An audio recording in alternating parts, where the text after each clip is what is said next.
Well, good morning, Senator. Good morning. Thank you for coming over here. We might as well just dive right in, since diving is what this is all about. The big event today is the Prime Minister's speech. I've asked people up here before. I'd ask you, what are you listening for? Well, we obviously are interested in his opinion about the nuclear deal with Iran that appears to be on the verge of being made. And I think there's no question that Iran is the biggest threat to Israel's very existence, and no small threat to us as well, and an exporter of terrorism all over the world, and in particular in the Middle East. The question is, can you make a credible deal with a country like that? I'm pretty skeptical. Lots of members of Congress are skeptical. And so we're interested in his opinion and expect to hear it this morning. When he was here yesterday, the Prime Minister said he means no disrespect, but he has a moral obligation, his words, to speak out about his concerns in these negotiations. President Obama, in his interview with Reuters yesterday, acknowledged substantial disagreement between his administration and the Israeli government over how to achieve a goal that both countries share, which is an Iran that does not have a bomb or can't get a bomb. How do you think these two countries can manage their alliance even as they manage these deep differences? Well, I suspect that a majority of Congress does not disagree with the Prime Minister of Israel.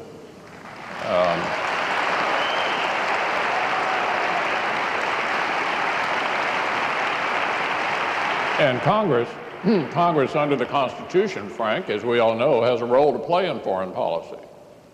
And there are two measures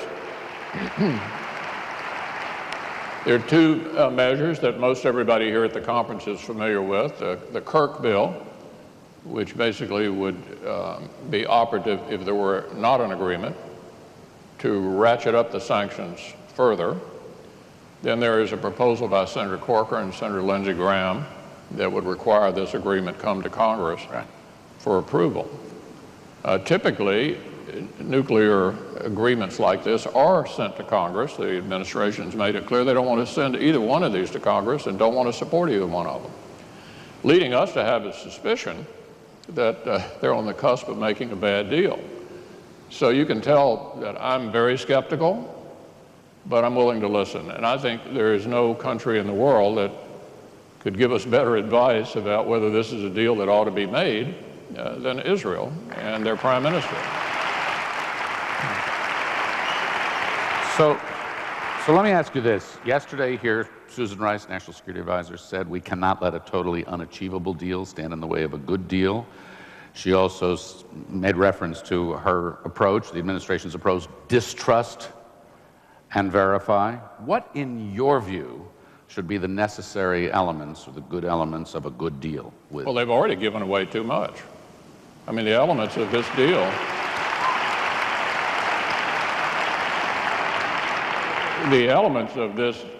that appears to be close to being made has already given away way too much. And so I would be shocked if this was an agreement, if reached, that would be one that very many people in this audience would support, or very many people in Congress would support. So what would you support? What we need to do is have an agreement with them, which I suspect would be very difficult to achieve, that means they cannot enrich. At all, period? At all. At all.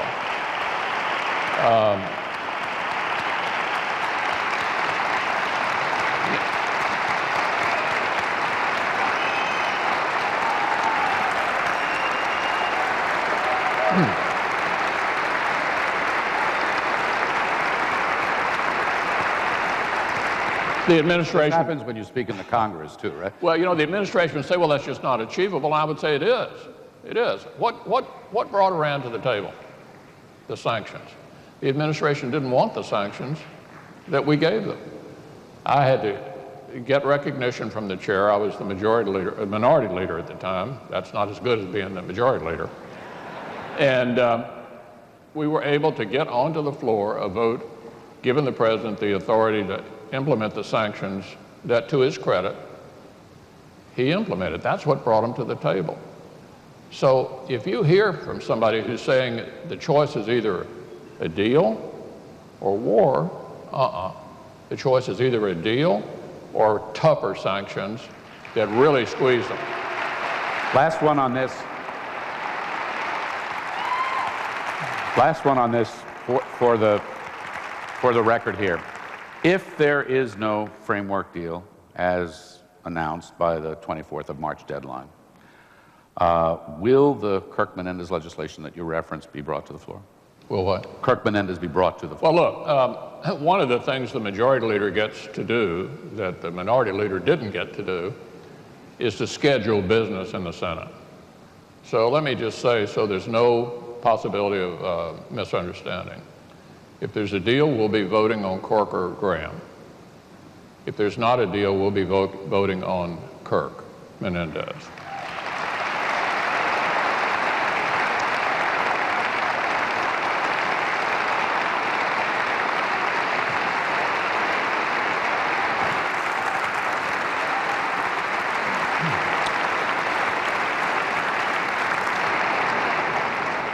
You know, you have to ask yourself the question, why would the administration not want the representatives of everybody in America to vote on something of this consequence?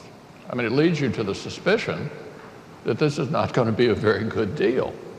And we don't want to make a bad deal with these people. This regime, whether it's the nuclear threat or whether it's funding and fomenting terrorism around the world, this is one of the worst regimes in the world. The thought that we could consummate an agreement with them, even if it were a good one that they're likely to keep, makes one pretty skeptical. So the choice is not this deal or war. The choice is this deal or serious sanctions that really squeeze them. We know that works. The other thing that's helping is $50 a barrel oil. Can't guarantee that's going to stay at that price very long, but at the moment, they're hurting that way as well. Let me zoom out with you for a minute. The entire region is in turmoil. You mentioned to me backstage that you think you've been to Israel and the region close to a dozen times. So you know it well. You've talked to people in leadership throughout the region and certainly experts here. What do you see as the most serious foreign policy, national security concerns, obviously you've mentioned Iran, in the region, facing Israel, facing the United States of America? Well, we've discussed one of them, and that's the possibility of Iran becoming a nuclear-armed country. The second one, obviously, is the extremism, the radical Muslim organizations like ISIL and other groups in the Arabian Peninsula, Al-Qaeda still around. Look, this is an extremely dangerous period in world history. I remember the relief that we all felt when the Berlin Wall came down and the Cold War ended and everybody thought, boy, this is really going to be new wonderful. World order, right? Yeah, peace in our time. This in many ways is much more dangerous. You've got nobody. More dangerous. Yeah, you've got nobody to negotiate with. When you had a conflict between countries, usually somebody won and somebody lost, and the prisoners went home, and there was some sense of rules. There was even with the bad guys. Yeah.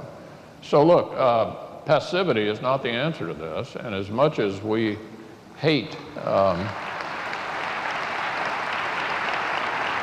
as much as we hate conflict, the key to success is a strong American military allied with a strong Israeli military.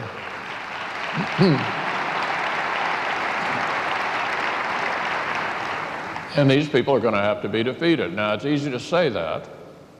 The question is, how do you do it? And maybe that's not where you want to go. But No, that's fine. If you finish your point. well, let me just say, I think as the one country in the world, the one indispensable nation in the world is the United States, a force for good. And typically, nothing happens unless we step up and lead. And I think the president is slowly coming to the right place, which is that America is going to have to lead It doesn't necessarily involve, at this point, troops on the ground, but ISIL is going to have to be defeated by troops on the ground. We're going to have to train them. Maybe they're the Kurds, maybe the Iraqi military, if retrained, could operate better than it has in the past. But these people are not going away.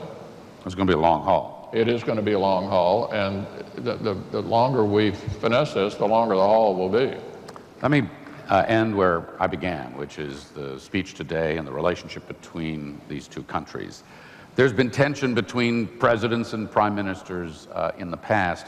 Congress has been, on this one, pretty consistent with respect to the relationship with Israel.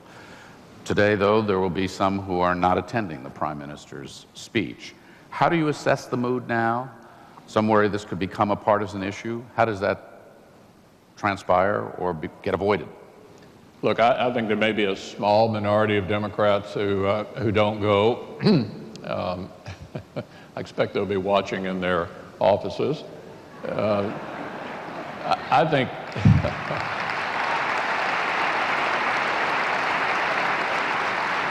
the administration, by taking offense at the speaker's and my invitation to the Prime Minister, made this a much bigger deal than it should have been.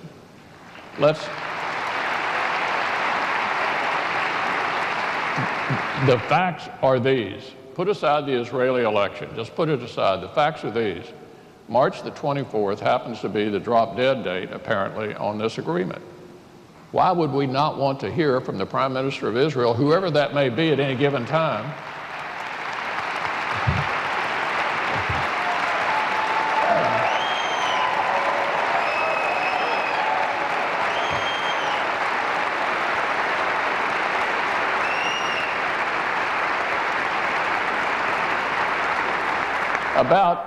about a deal that could threaten the very existence of Israel? I mean, it's obvious this is the time to be hearing from the Prime Minister of Israel related to this issue. So it's timely, it's important.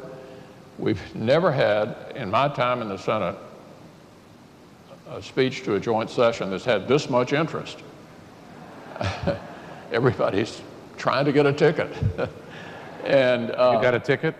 No. You don't have a ticket? I've got a long waiting line of people who wanted them that I couldn't make happen. I think you'll get in. Yeah. So look, this is timely, it's important, and Congress will speak. Let me just say this to all of you here. Congress will be speaking.